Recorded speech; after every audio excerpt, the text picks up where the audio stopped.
안녕하세요. 공월반야 열애장 제 67강 진행하겠습니다.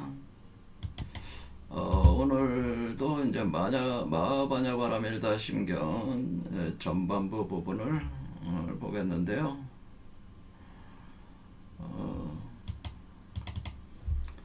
한번 읽어보겠습니다.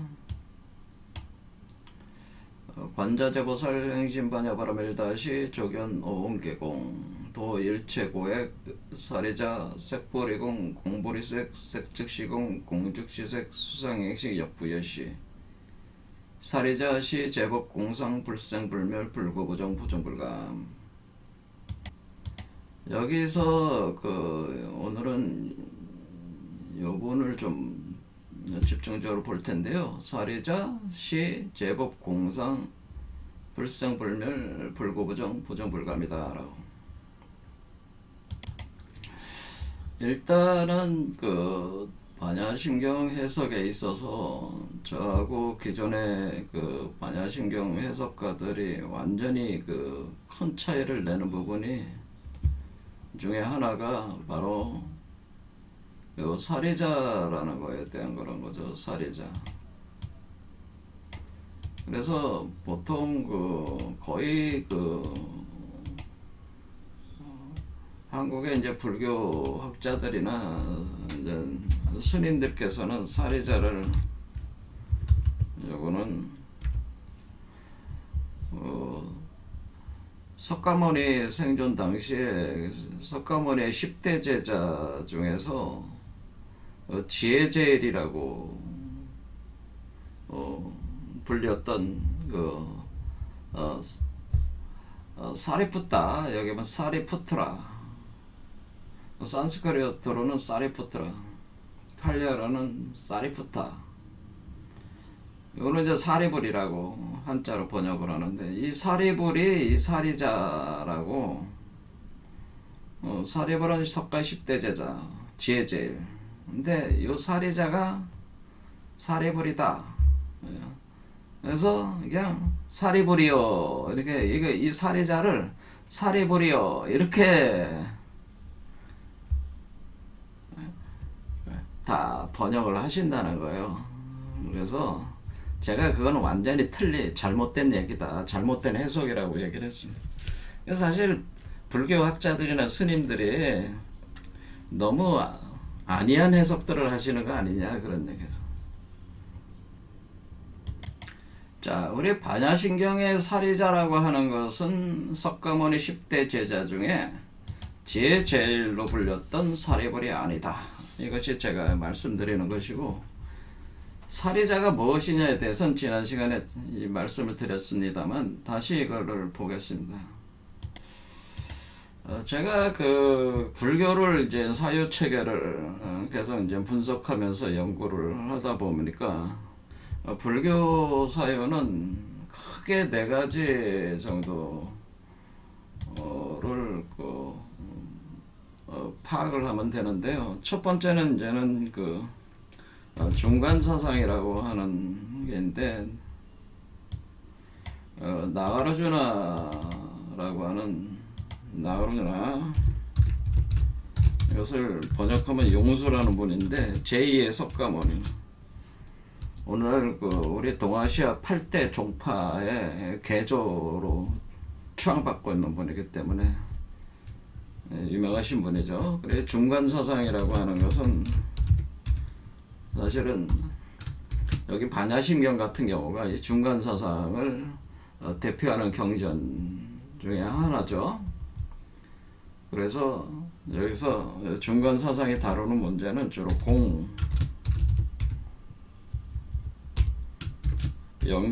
연기법하고 그리고 중은 같은 것이다, 뭐 이런 개념 하에서 주로 여기서 파악을 해야 될 거는 공성정견이라고, 공성정견을 증득해야 된다. 그러니까 우리가 나가르주나의 중간 사상을 통해서 공성정견을 그러니까 공성에 대해서 바른 견해를 정득해야 된다고 하는 것이고요. 공성정견, 바람견이고 공성정견은. 두 번째는 그 무척과 세친이라고 하는 두 분이 형제지간이었는데, 무척과 세친의 육아유식행파라고 해서의 그 만법유식론, 만법유식론. 그러니까 만법유식.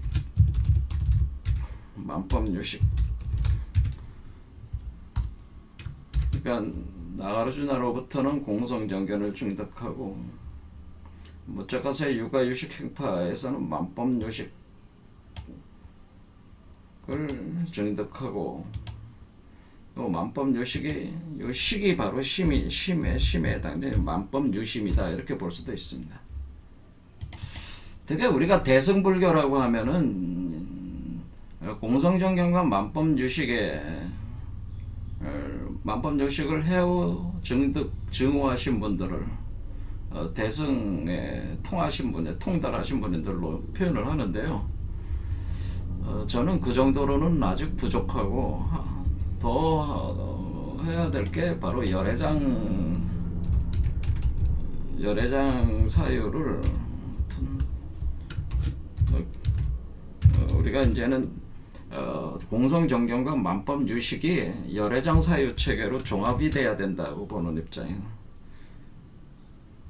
그래서 열애장 사유는 어떤 특정한 분이 주도를 해서 만든 게 아니고, 좀 흩어져 있어요. 흩어져 있으면서 그것이 완전히 통합되어 있지는 않은데, 대표적인 경전이 능엄경 아주 자세히 나와 있습니다. 열애장 사상이.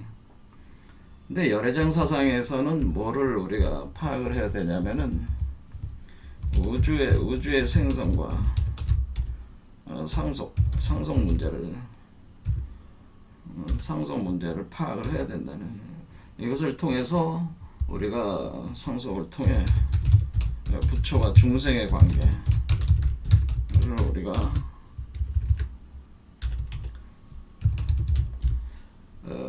파악을 해야 되는 이유. 왜냐하면 열애장이라고 하는 것이 바로 일체 중생 시류불성이라고 그래서, 모든 중생이 성불을 할 수 있는 근거가 모든 중생 속에 열애장이라고 하는 것이 있기 때문에 그렇다. 그러니까 불성의 실체가 바로 열애장이기 때문에, 열애장이 없으면은 중생이 부처가 된다고, 부처가 될 수 있는 근거가 없는 거기 때문에, 그러니까 수행을 한들 부처가 될 수가 없다고 하는 거죠. 그러니까 우리가 열애장 사유 체계를, 그러니까 중생이 부처가 되는 근거가 되는 것이 바로 열애장이라. 그래서 열애장 사유 체계를 깊이 이해를 해야 되고, 또 하나 이제는 제가 공부하고 싶은 것은 밀교 체계를 좀 깊이 이해를 할 필요가 있다. 밀교 체계에서 우리가 무상유가 딴뜨라라고 하는, 이게 특히 밀교에서 티벳 밀교죠. 밀교의 티벳 밀교. 우리가 나가르주나의 그 중간 사상이나 그 유식학, 육아 유식학, 그러니까 중간 유식학은 우리가 현교라고 하는 거고, 그 열애장과 열애장을 깊이 수용을 해서 그 무상유가 딴뜨라를 발전을 시킨 것이 바로 티벳 밀교 측에는, 우리가 그래서 이 밀교에 있어서 무상유가 딴뜨라에 대해서 깊이 이해를 해야 된다. 이 네 가지에 다 정통한 사람이, 제가 볼 때는 그래도 불교를 웬만큼 좀 아시는 분들이다, 뭐 이렇게 제가 평가를 해줄 만한 분들이다. 근데 이거를 종합적으로 체계적으로 공부가 제대로 되신 분이 없다는 거죠. 제가 도전을 해서 지금 그 진행하고 있는 공부가 이런 공부라고 하는 겁니다. 통합적인 공부를 지금 제가 하면서 강의를 계속 하고 있는 겁니다. 어디 가서 그 불교 공부 좀 했다는 소리를 하려면은 이 정도는 좀 깊이 그 통달한 사람들이 할 수 있는 말 아니겠나 그렇게 보는 거죠. 자, 그러면은 여기서 살이자라고 하는 것은 사실은 이 열애장이 살이자라고 한 거죠. 열애장. 이 살이자는 그러니까 여기 사유체계에서 열애장이 살이자라고 하는 거예요. 그러니까 열애장에 대해서 깊이 이해를 해야지 사실은 반야신경을 해석할 수 있다고 하는 겁니다. 여기 반야바람일다라는 말 자체가 열애장의 그 메커니즘을 표현한 어이기 때문에 이 반야바람일다에 있어서의 핵심적인 그 부처의 종자, 이것을 불성의 종자가 바로 사리자다. 그래서 사리자라고 하는 것은 우리가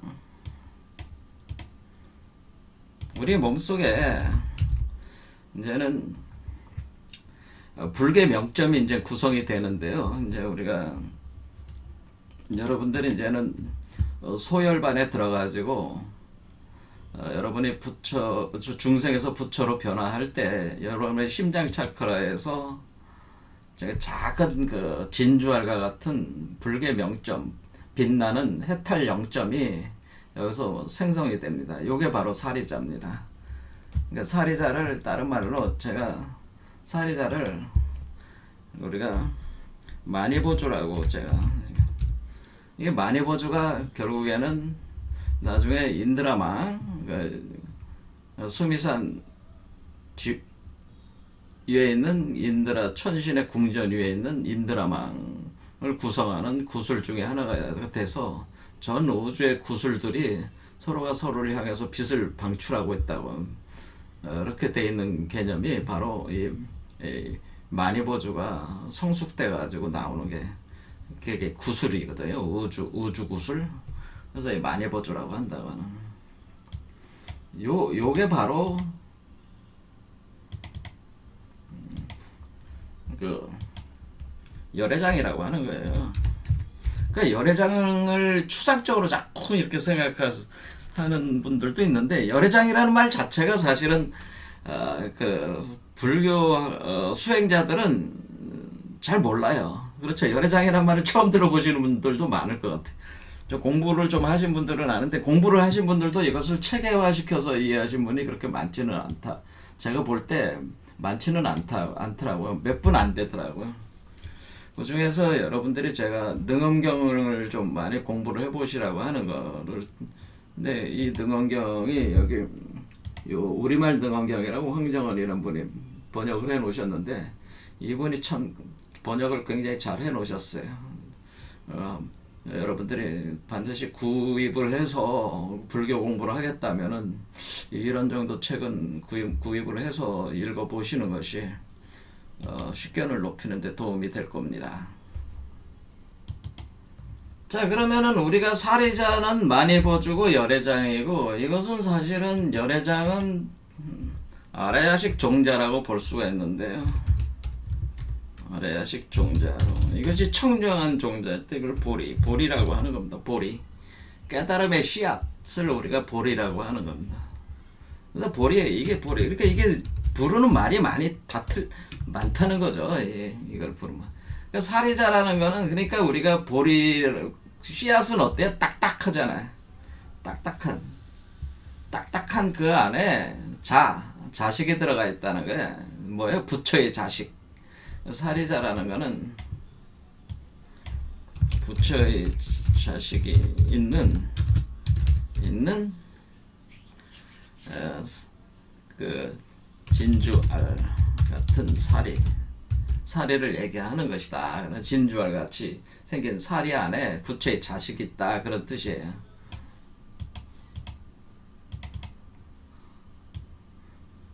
그래서 여기 그러니까 이게 사리자예요. 이게 그렇죠. 여기 안에 동그란 구슬 아래 여기 부처의 자식 있잖아요. 요게 사리라니까, 사리자라니까.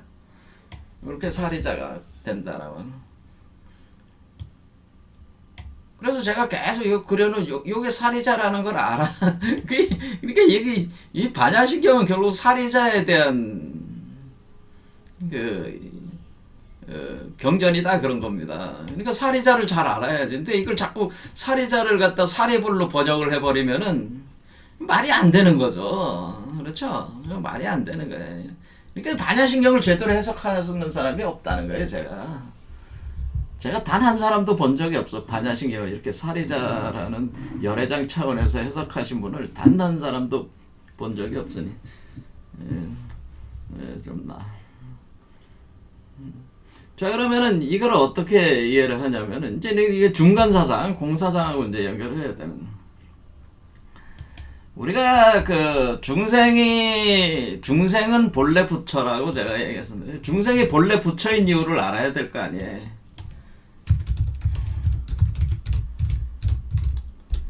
이것은 오늘날 대승불교의 대전제죠. 중생은 본래 부처야. 단지 자기가 본래 부처라고 하는 사실을 까맣게 지금 잊어버렸다는 거죠.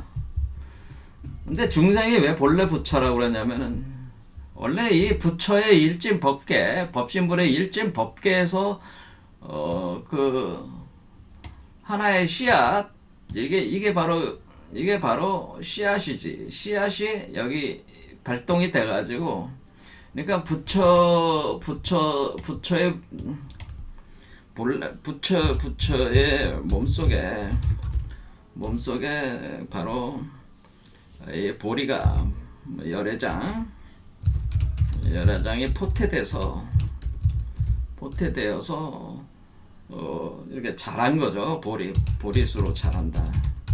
보리수로 자라서 그 열매가 중생이 되었다는 건 이런 개념이라는 거죠. 그러니까 원래 요게 씨앗에서 요 씨앗이 나무의 뿌리 이 부분이 될 거 아니에요. 이렇게 그럼 이렇게 되면은 요것도 이렇게 되겠죠. 그러면은 요게 열매가 여기 나온 거죠. 근데 요게 돼가지고 요 중생이 열매예요. 열매. 이해가 되시죠? 그러니까 그럼 요 씨앗이 어디로 들어와 있냐? 요 열매 안에 들어와 있을 거 아니에요. 여기에 들어와 있다는 거죠. 여기. 요 씨앗이 열매 속에도 씨앗이 와 있을 거 아니에요. 그렇죠? 요 열매.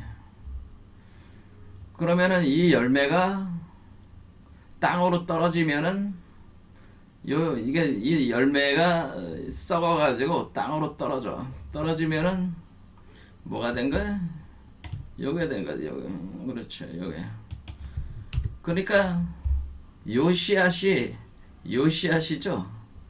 그러니까 요 열매는 아직 나무에 달려있는 열매고, 요 떨어진 땅에 떨어져서 썩은 요 씨앗은 요 열매가 땅으로 똑 떨어져 가지고 썩어서 그 안에 있었던 씨앗이야. 그러니까 요 씨앗이 사실은 요 씨앗이죠. 변화를 일으킨 거죠, 사실은. 요 과정에서 성숙돼 가면서. 그럼 그러면 사람 속에 뭐가 있겠어? 사람 속에 요 씨앗이 와 있는 거 아니겠어요? 그럼 요 씨앗을 기초로 해가지고 또 이렇게 나무가 자란다는 거지. 이제는 위로 자란다는 거지. 그러면은 이렇게 이제는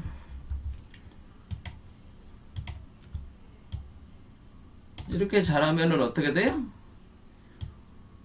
요게 열매가 되는 이렇게 되죠. 그러면 요 씨앗이 다시 나오겠죠. 요 씨앗이 어디 나오겠어? 여기 안에 있겠죠. 이 안에. 그렇죠?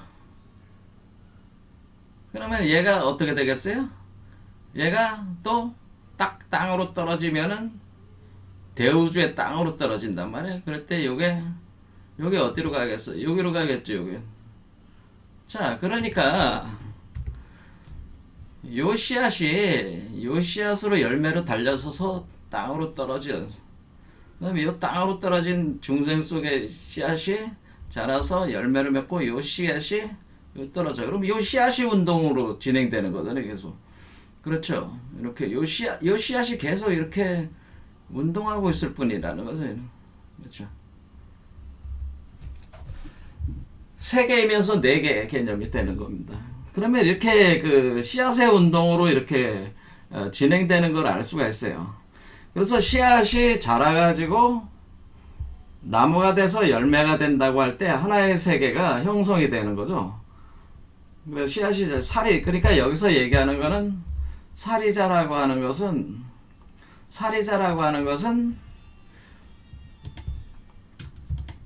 요것만 사리자가 아니고요. 그렇죠. 그러니까 사리자라고 하는 것은 무엇이겠습니까? 사리자라고 하는 것은 요 보리 자체가 살이죠, 사실. 그렇죠. 그러니까 살이자죠, 살이자. 이 씨앗 자체가 다 살이자란 말이에요. 이 씨앗이 다 근데 씨앗은 하나잖아, 결국 하나가 계속 운동을 하고 있을 뿐이잖아요. 그렇죠. 계속 하나가 계속 부처가 되고 중생이 되면서, 그러니까 중생이나 부처는 씨앗이 같다는 거죠. 그러니까 중생이나 부처는 씨앗이 같다. 그리고 중생은 본래 부처의 땅으로부터 뿌리를 내리고 부처의 땅에서 뿌리를 내려가지고 열매로 자라나온 존재가 중생이기 때문에 본래 그 중생은 부처의 세계 속에 있다가 중생의 세계로 들어온 거란 말이에요. 그리고 자기 안에 자기 그 씨앗을 통해서 다시 부처의 세계로 돌아가는 거죠. 그래서 이렇게 한 바퀴 이렇게 크게 돌아가는, 이걸 반본하는 한다는, 반본하는. 그렇죠. 원시회귀한다고 하는, 원시회귀 운동이 일어난다는. 근데 그것이 씨앗을 중심으로 일어나니까 지금 여기서 중요한 게 뭐야? 그러니까 사리자라는 이 씨앗, 그렇죠. 이게 씨앗, 이 사리자가 요게 핵심이라는 거죠, 요게. 자, 그럴 때 요 사리 안에 자는 부처의 자식일 수도 있고, 요 자식이 그러니까 요 사리자의, 자, 그럼 이 개념은, 우리가 이 개념을 어떻게 볼 수가 있는가? 사리자라고 하는 것은, 사리자는, 요 사리자의 이 자라고 하는 것을 어떻게 이해할 수가 있겠어? 사리자라고 하는 것은, 사리자의 자는 부처의 자식의 중생이고, 중생의 자식이 부처라. 근데 그게 다 사리를 기초로 한 자식들이니까 이 자란 중생도 되고 부처도 되고 하는 겁니다. 그러니까 사리 안에 중생도 있고 부처도 있다고 하는 거예요. 그게 드러난다고 하는 거죠. 단지 뭐가 있냐면은 이렇게, 그러니까 여기서 앞에 사리자 색보리공 공보리색 색즉시공 공즉시색 수상행시 역부여시라고 하는 것은 지금 이 씨앗이, 요 씨앗이 여기 이렇게 돌아가는 현상, 여기 이렇게 돌아가는 것이 요 과정이라는 거. 사리자로 색뿌리공 공부리색 색시식 공증시색 수상행시 역부여시, 요게 돌아가는, 다시 돌아가는 요것이 요거고. 그러면 이 요 뒤에 있는 요 문장은 요 사리자 자체에 대한 거를 얘기를 하는 것이라는, 사리자 자체에 대한. 그러니까 결국에는 이 우주라고 하는 것은 우주의 씨앗에서 생성된 것이라는 걸 알 수가 있어요. 그래서 우리가 중생의 세계나 부처의 세계나 다 사리자가, 중생의 세계나 부처의 세계는 다 뭐야? 사리자가 드러난 것이다. 사리자의 잠재력이 드러난 것이라는 거죠. 그렇죠. 그 자가 중생일 땐 중생의 세계가 되는 거고, 그 자가 부처일 땐 부처의 세계가 드러난 것이다. 근데 그 자가 같은 자죠. 그러니까 중생에는 부처나 중생이나 같은 거예요, 본래. 차별이 없는 거란 말이야, 이게 이치적으로는. 자, 그러면은 이게 이제는 불교의 사상이란 말이야. 중생이 본래 부처다. 중생과 부처는 차별이 없다. 이거는 그냥 당위적으로 그렇게 돼야 된다는 얘기를 한 게 아니고, 너무나 당연한 것이라는 그 당연한 이치라고 하는 겁니다. 자, 그런데 우리는 부처의 세계와 중생의 세계가 어떻게 되냐면은, 원래 이 씨앗이 여기서 발동돼서 부처의 세계는 이론상이고, 그러니까 부처의 세계는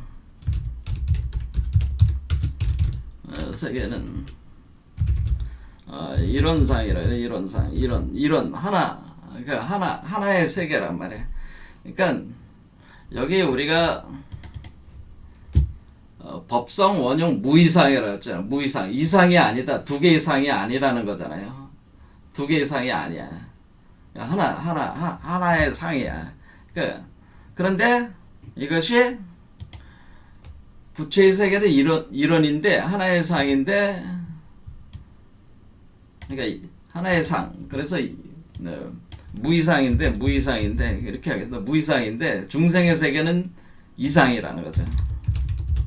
세계는 이상이다라는 이상. 두 개의 세계로 나눠진다고 하는 거죠. 두 개로 쪼개진다고 하는 거죠. 근데 그러니까 무이상이니까 이것은 불이라고 하는 거. 불이 두 개가 아니다. 두 개가 아닌 게 이게 불이의 세계가 부처의 세계야. 그러면은 비불이, 그러니까 이상. 두 개가 아닌 게 아닌, 그러니까 앞에다 이제 빗자를 붙여서 불이가 아닌, 두 개가 아닌 게 아닌, 두 개가 아닌 게 아닌. 그러니까 여기서 볼 땐 이상이죠. 자, 그래서 우리가 무이상 세계, 그러니까 원래 이론성의 세계, 그러니까 이론성의 세계를 불이라고 하는 거고, 이원성의, 그러니까 이걸 뭐 여러분들이 쉽게 잘 아는 이론성의 세계라고 하고, 이거는 이원성의 세계다. 이렇게 본다고 하는 거죠. 자, 그러면은 여기서 사리자 시 제법 공상 하면서 불생불멸이라고 그랬잖아요. 불생불멸. 그러면은 생멸, 이원성이잖아요. 이원성. 생멸. 그러니까 여기 이원성의 세계는 생멸의 세계. 생멸. 그 다음에 구정. 불구 부정 할 때 구정. 두 개로 나눠져 있는 거죠. 그 다음에 중생의 세계에서 증감이 있는 거죠. 증감. 이것은 중생의 세계야. 그런데 이론성은 뭐예요? 생도 없고 멸도 없는 이론성으로 돌아간다는 것은 상대적인 생멸이 없어진다는 거니까 생도 없고 멸도 없는, 그러니까 불생 불멸. 그렇죠. 불구, 더럽지도 않고, 구라는 건 더럽다는 거예요. 더럽다는 것은 여기서 번뇌망상이 있다 없다 그런 얘기입니다. 번뇌망상이 있는 업의 구조가 있는 것은 더러운 세계고, 번뇌망상이 없어서 깨끗한 세계는 우리가 그것을 정의 세계다. 그래서 불구 부정. 그리고 여기서는 증감이 없는 세계다. 그러니까 이론성이니까 증감이 없다 하면은 여기 부중불감 이렇게 되는 거니까, 여기서는 어떻게 돼? 이 사리자가 모든 세계는 어쨌든 간에 지금 뭐냐면 이렇게 가운데 구멍이 뻥 뚫려져 가지고 공이 있는데, 공으로부터 어떤 상, 그렇죠? 그 마음과 물질의 세계가 드러나는 건데, 그러니까 공상이라고 하는 것은 뭐냐면은, 그리고 이 공이 현상계로 이렇게 드러나는 마치 우리가 불교의 핵심 사상이 뭐예요? 불교의 핵심 사상이 이 공사상에 있어서 불교의 핵심 개념이 뭐냐면은 이거란 말이에요. 지금 제가 공부를 하는데 우리가 네 가지를 파악을 해야 된다고 제가 말씀을 드렸어요. 그렇게 할 때 그 네 가지가, 하나는 중관사상, 그 다음에 유식사상, 열애장사상, 무상유가 딴뜨라, 이 네 가지에 정통해야 되는데, 여기서 가장 중요한 것이, 가장 토대가 되는 것이, 불교 사상의 가장 토대가 되는 것은 공성정견을 증득해야 된다는 거는 공성. 이것을 계속 강조를 해온 거란 말이에요. 그럼 이거는 제법 공상이라고 하는 것은 이 공성정견에 대한 공성정견. 공성정견을 통해서 우리가 이 불법의 이치를 우리가 가장 기본적으로 터득할 수가 있다. 그래서 이 공성정견 측면에서 제법 공상을 봐야 된다. 제법이 공상하다. 그러면은 제법 공상. 이 얘기는 뭐냐? 결국에는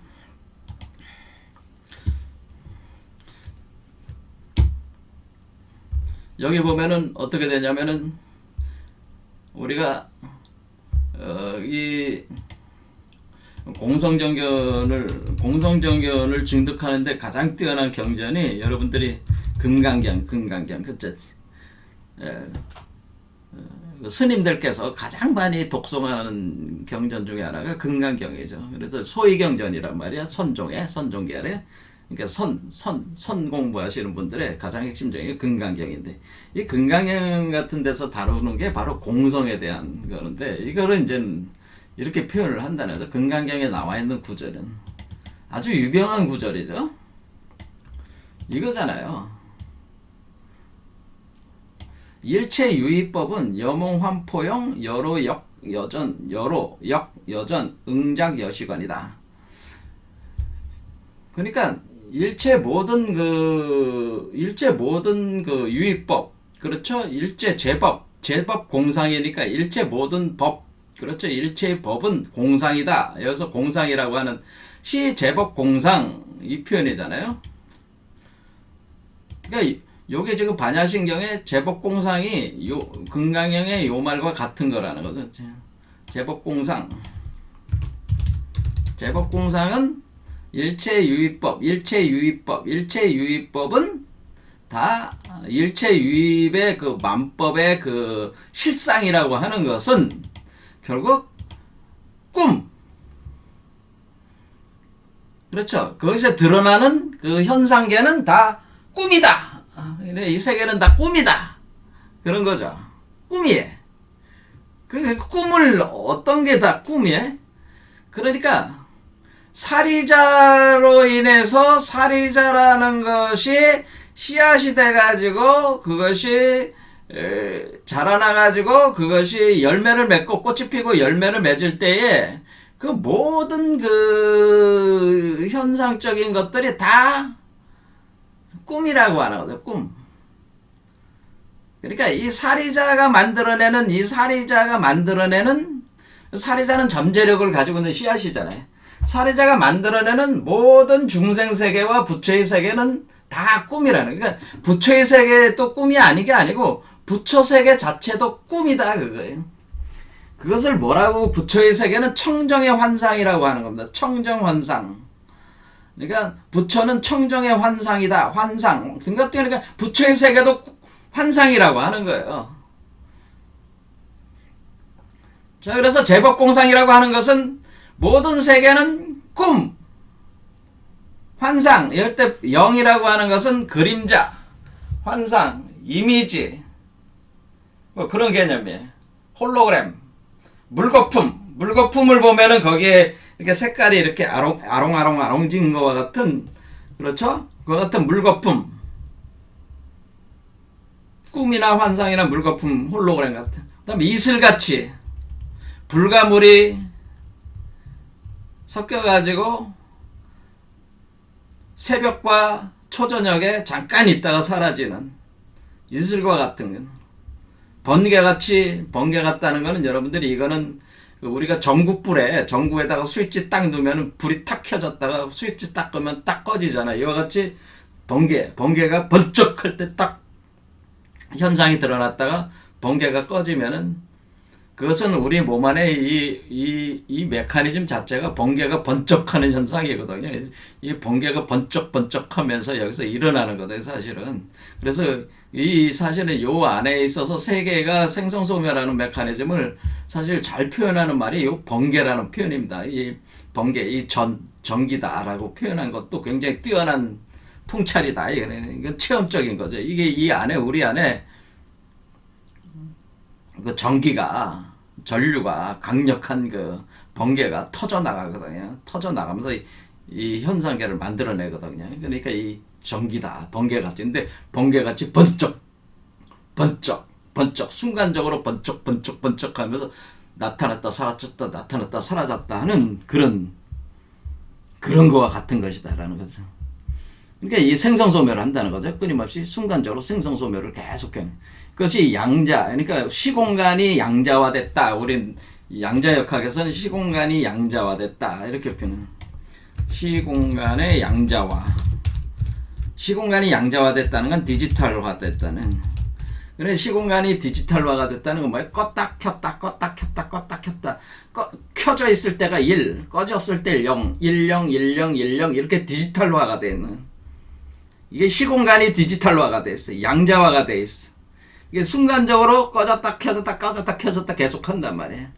그러니까 우리가 지금 볼 때는 여러분들이 꺼진 거가 안 보이지. 왜? 이게 속도가 너무 빠르니까 연속적인 것처럼 여러분들이 체험을 하고 있지만은 사실은 우리의 그 세계 구조는 끊임없이 순간적으로 켜졌다 꺼졌다 켜졌다 꺼졌다 이렇게 계속 하고 있어요. 이게 일순간, 그 순간이라는 개념이 과연 우리가 그 현상적으로 우리가 얘기할 때 그 시간이 어떤 개념이냐라고 하면은 요거를 플랑크 상수를 기준으로 해가지고 순간성을 얘기할 수가 있습니다. 이거를 이제는 그 하이젠베르그의 불확정성을 원리에서 이제 그걸 표현한 거야. 그러니까 우리가 불확정성이 존재하는 그 시공간에 틈이 있단 말이야. 그 틈을 기준으로 해서 켜졌다 꺼졌다 켜졌다 꺼졌다 이렇게 한단 말이야. 그게 이제 하이젠베르그 불확정성 원리가 그걸 이제 표현해 주는 거. 숫자가 이게 엄청나게 작은 숫자란 말이야. 이게 바로 플랑크 상수와 다 관련되어 있는 수가 여기 불확정성 원리에 등장을 합니다. 간단한 방정식인데, 자, 요런 뭐 과학적인 얘기는 지금 너무 깊이 들어가면 전에 나중에 이제 과학적인 얘기로 더 해보겠지만은 이렇게 순간적으로 켜졌다 켜졌다 켜졌다 켜졌다 이렇게 나가는 거니까, 그러니까 그것이 제법 공상, 그러니까 모든 거는 이 공이라고 하는 그것을 체로 삼아가지고 현상계로는 꺼졌다 켜졌다 꺼졌다 켜졌다 끊임없이 이렇게 나가는 거니까 이것은 마치 꿈과 같고 환상과 같고 물건 길게 봐도 길게 봐도 그렇잖아요. 여러분들이 뭐 100년을 살았다 인간의 시간으로 또 지나온 세월을 보면 꿈과 같잖아요. 그렇죠? 환상과 같아. 그렇죠. 나이 드신 분들은 그걸 많이 체험을 하시잖아요. 꿈과 같아. 살아온 세월을 보면 아득한 꿈과 같아. 그와 같이 꿈과 같은 세월은 물거품 것 같아. 그와 같은 거라 이거죠. 그와 같이 그것이 바로 그 우리가 그 금강경의 핵심 사상이란 말이야. 그러니까 뭐라는 거야. 근데 여기서 이제는 금강경에서 얘기하는 이 공성정견의 핵심은 그래 이 모든 존재하는 그거는 부처의 세계도 마찬가지고 우리가 부처라고 하는 존재는 이 우주 자연법을 만든 존재는 원래 아니란 말이야. 존재하는 법을 발견한 존재가 우리 석가모니 같으신 분이지. 근데 그분이 볼 때도 이 부처의 세계라고 하는 것도 환상이에요. 그리고 중생의 세계도 환상이야. 그리고 우리가 만들어 나가는 지금 요게 뭐예요? 요게 지금 여기 나와가지고 여기까지 갈 때까지는 보신의 세계, 연화장 세계가 되는데 요 연화장 세계도 환상이야. 그래서 이것을 중생은 여기서 표현하기를 유정, 중생은 업판이요, 업의 환상 세계요. 그러나 요 수행자의 요 일반적인 중생들의 세계는 업판이다라고 그래. 업의 환상 세계를 살고 있고, 우리가 여기서부터 이렇게 요 세계가 심장 차크라로부터 이렇게 나와가지고 여기까지 가는 이 중도의 길을 따라가고 있는 요 세계, 요 사리자가 계속 이제는 가지가 닿아서 꽃이 피고 열매를 맺으면서 계속 올라가고 있는 요 세계, 요 형성되고 있는 요 세계, 구성돼서 성숙돼 나가는 이 세계는 도업의 환상, 도업판이다라고 하나. 도업판. 요거는 도업판의 세계다. 그러니까 어떤 길을 가고 있는 거죠. 이 길을 따라서, 그러니까 도라는 거는 길을 따라간다는 거예요. 이 길을 따라서 이렇게 도업, 그러니까 도업이 아직 남아있어, 업이. 그래서 도판. 도업의 환상 세계라.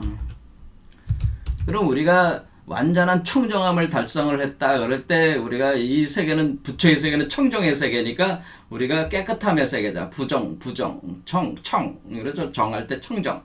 그럴 때 부처의 세계는 우리가 청정환이다라고 하는 청정함. 불법 세계는 청정환이다.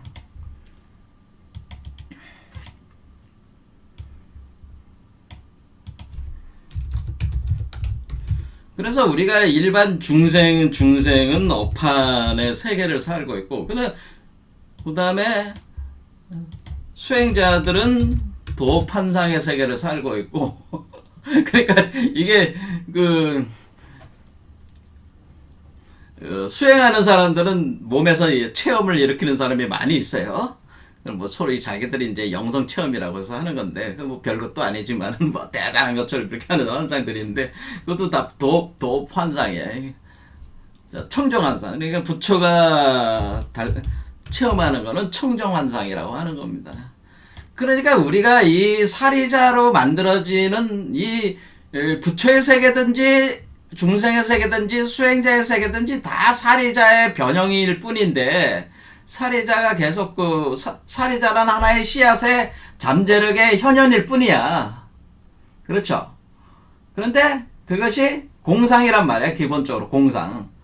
다 공상이라는 거는 다 환상이란 뜻이다. 그런 얘기입니다. 환상. 그러니까 공을 본체로 해서 나오는 환상이다. 이런 게 되는 거죠. 그런데 우리가 중생의 세계는 제가 환상은 환상인데, 이것은 이원성의 환상이라고 하는 거죠. 이원성의 환상. 환상이 다 같은 환상이 아니고 이원성의 환상입니다. 그 다음에 수행자는 도업하는 뭐를 가는 거예요? 도업의 환상의 세계는 이론성을 향한 환상이라는 이론성 환상이 되는 거죠. 그러니까 우리가 부처가 이론성인데, 이원성과 이론성이 서로 섞여 있는데 이론성이 주도를 하는 환상이 바로 도업판이다. 그럽니다.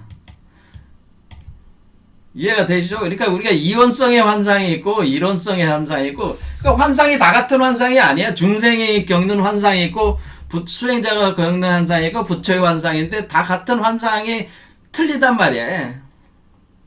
그렇죠? 단지 부처는 수행자의 환상과 중생의 환상을 다 포괄하고 운영할 수 있는 거고, 수행자는 중생의 환상을 포괄해서 운영할 수 있는 거고, 그 다음에 중생은 요 안에 그냥 갇혀 있는 거죠. 그러니까 윤회 환상의 세계 자체가 업판의 환상 세계 속에 갇혀서 살고 있다. 근데 그 모든 게 사실은 다 보면은 사리자 하나의 변화일 뿐이라고 하는 게, 그래서 여기 앞에다가 사리자를 붙인 거란 말이야. 사리자. 바로 이 사리자로 인해서 여기 우리가 이 사리자라는 씨앗이 싹을 튀고 자라가지고 가지가 나고 열매 맺고 하는 이 우주를 구성해 나가는, 꽃이 피고 열매 맺는 우주를 구성해 나가는 이것이 다 사리자의 그 자기 변형일 뿐인데, 그것이 다 공상이다라고 하는 겁니다. 그러면은 불생불멸이라고 하는 것은 결국 우리가 이원성의 환상으로부터 이론성의 환상으로 바꿔 나가는 것이 이 과정이다. 우리가 그러니까 중생의 업판으로부터 부처의 청정환으로 바꿔나가는 건데, 바꿔나가는데 이 과정에서 뭐가 일어나는 거예요? 생멸하는, 구정하는, 증감하는 이 이원성이라고 하는 것들이 그 차별성이 없어지는 거죠. 차별성이 없어지는 그 변화가 일어난다고 하는 거죠. 이 변화가 일어난다. 이렇게 변화가 일어날 때에 우리가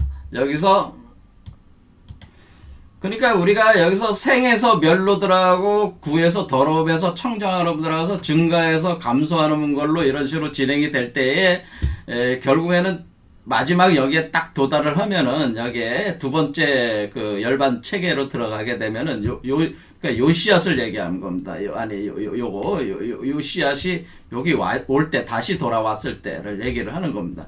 돌아왔을 때는 우리가 모든 게 다 불생불멸이고, 사실은 따져보니까 결국에는 다 이원성의 세계를 다 극복하고 이론성의 세계로 들어오게 되는 거니까, 그렇게 되니까 불생불멸, 불구부정, 부중불감이다. 그런데 이거를 뭐냐면 이 과정에서 모든 것이 다 환상이었음을, 모든 것이 다 환상이라고 하는 것을 깨달으면서 우리가 이 이원성의 세계 자체가 도업의 환상, 이게 업의 환상이고 도업의 환상이고 이런 모든 환상이라고 하는 것을 우리가 만들어 우리의 마음이 이것을 지어냈다고 하는 것을 지어내고 있고 지어냈다고 하는 것을 깨닫는 그런 과정을 통해서 우리가 이원성의 세계를 우리가 벗어나서 이론성의 세계로 들어가는 거고, 사실 그 이론성의 세계 자체도 그래서 나중에는 뭐냐면은 불이 비불이로, 그러니까 이원이면서 이원의 세계로 다시 들어온다라고 하는 또 그것이 성립이 되는 건데요. 뭐 시간이 없으니까 그것까지 뭐 다 얘기드리긴 저기 하고, 일단 이 사리자를 통해 가지고 이것이 이제는 진행이 되는 이 과정에서 우리는 여기 그 금강에서 얘기했듯이 이 모든 것이 환상이었음을, 환상이라고 하는 것을 깨달아 나가는. 그런데 그 환상이라고 하는 것이 내가 그 노예가 돼서 환상에 갇힌 존재가 될 수도 있는 거고, 내가 환상을 창조하는 마법사가 될 수도 있는 거고, 그렇죠. 그렇게 되는 거기 때문에 환상이라는 것을 제가 왜 자꾸 이렇게 얘기를 하냐면 부정적으로 보지 말라는 얘기입니다. 우리가 이 세계가 환상이라는 것을, 우리는 환상이란 말을 여러분이 딱 들었을 때 마치 거짓 아니야? 거짓 세계. 그렇죠. 거짓 세계라는 생각을 갖잖아요. 근데 거짓 세계가 아니야. 중생에게는 거짓 세계지만은 부처에게는 하나의 진실한 세계야. 환상 자체도. 그러니까 환상 자체가 그냥 존재하는 그냥 현상이야. 현상이지. 그것을 우리가 가치 판단으로 환상은 나쁜 것이다, 거짓이다. 환상이 아닌 것이 참이다. 근데 나중에 가면요, 환상이 곧 깨어있음이, 그걸 오매이려라고 하는 거예요. 깨어있는 거나 꿈속에 있는 게 같은 거야. 깨어있음과 꿈속에 있음이 같아지는, 불이 비불이 상태가 그게로 도달을 하게 되는데, 그때는 환상도 진실이고, 예? 깨어있음도 진실이요. 그러니까, 그런 차별을 둘 필요가 없다는 거예요. 나중에 가면은. 그런 얘기입니다. 그러니까 지금은 여러분들이 중생이라는 관점에서 자꾸 보다 보니까 이원성적인, 그러니까 환상은 나쁜 것이고 거짓이고 깨어나는 것이, 이 환상으로부터 깨어나는 것이, 그것이 좋은 것이고 진실이다, 진리다, 이런 식으로 그 생각을 갖고 있는데, 그것 자체가 이원성적인 생각이에요, 사실은. 어쨌든 간에 이렇게 생각하는, 이원성적으로 생각하는 뭐 선악이라든가, 진실과 거짓, 그렇죠. 아름다움과 추함, 주체와 객체, 뭐 이렇게 이원성적인 세계로 우리가 세계를 이렇게 파악하고 인식하고, 우리가 그것에 대해서 계속 심적인 구조로 이렇게 계속 생성해 나가면서 윤회의 수레밖에 우리가 우리 자신을 가둬버린다면 속박시켜서 살아가고 있는데, 이것 자체가 다 우리가 마음이 만든 환상이라고 하는 것을 깨달음으로써 결국 그 환상이라고 하는 것은, 그럼 꿈이라고 하는 것은 결국에는 공으로부터 이 상이 드러난 것이니까 결국에는 일시적인 거다. 일시적인 것이니까 이것에 대해서 뭐라는 거예요. 사실은 우리가 꿈을 꾸다가 깨어나면은 그냥 꿈에 뭐 실체가 있는 게 없는 게 돼버리네. 공으로 다시, 공이라는 것을 다시 들어와서 입장으로 볼 때는 그냥 한판 꿈을 꿨네? 뭐 이런 식이 되네. 한판 꿈을 꾼 거잖아. 그럼 거기에 없는 거잖아. 그냥 꿈이었을 뿐이잖아. 뭐 그런 얘기예요. 그냥 꿈이었네. 내가 그냥 꿈을 꾼 거네. 그렇죠? 근데 꿈에 무슨 생멸이 있냐, 이거야. 그렇죠? 꿈속에서 생멸했을 뿐이지, 생멸 자체가 꿈속에 있는 거니까, 꿈에서 깨어나면 생멸은 더 없는 거잖아. 그래서 불생불멸이라는 거죠. 모든 게 다 공상이니까. 공상이란 말은 다시 말하면, 공상이라는 얘기는 꿈이라는 얘기야. 환상이란 얘기야. 물거품이란 얘기야. 물거품이 턱 터졌어. 딱 깨어났어. 그러면 그럼 사라져버린 거잖아. 그렇죠? 그러니까 우리가 환상으로 만들어내고 창조해낸 것일 뿐이지, 실제로 존재하는 것은 아니라는 본체적인 입장에서는 그렇게 돼버리는 거라는 거예요. 그럼 우리가 불생불멸, 불구부정, 부중불감, 우리가 차별적으로 생각해왔던 모든 그런 것들이 사실은 실제가 아니라는 거예요. 다 공에서 나와서 공으로 돌아가고 그 사이에 꿈을 꾼 것에 불과할 뿐이라고 하는 그런 얘기입니다. 그런데 문제는 뭐예요? 우리가 바로 이와 같은, 여기서 우리가 깨달을 수 있는 건 뭐냐면은, 우리가 이런 환상에 우리가 갇히느냐, 환상의 주인이 되느냐, 그 차이라는 거죠. 내가 그러니까 여기 그 중생이 그 이원성의 환상에 갇히는 거고, 중생은, 부처는 이원성의 환상을 벗어난 존재가 부처란 말. 그래서 청정하다고 하는 것은, 뭐를 해도, 이제 선악이라는 뭐 그런 이원성에 사로잡히질 않으니까 그런 거 판단할 수 없는 존재가 돼버린단 말이에요. 그게 진정한 청정함이죠. 여기서 청정은 더러움에 대한 청정 개념이 아니고 이원성을 넘어선, 그렇죠? 이원성을 넘어선, 그러니까 그 더러움과 깨끗함을 넘어선 진정한 청정함을 청정환을 얘기를 하는 겁니다. 그러니까 같은 말을 써도 자꾸 헷갈리게 돼. 이렇게 되니까 이걸 일단은 지워버려요. 어쨌든 이렇게 우리가, 제가 누차 말씀을 드렸지만은 과거에도 결국 우리가 환상을 나쁘다, 그것은 뭐 거짓이다 이렇게 보는 게 아니고, 뭐가 나쁘다는 거예요. 뭐가 중생 입장에서는 뭐가 문제는, 우리가 그 환상을 실제인 것으로 생각하고, 불교의 입장은 뭐예요? 그 환상이 마치 실제하는 것으로 생각하고, 그 환상, 실제하는 환상의 이원성적인 세계의 환상이 실제하는 걸로 생각해가지고, 그 선악이 있고, 진의가 있고, 주체와 객체가 있고, 뭐 이런 식으로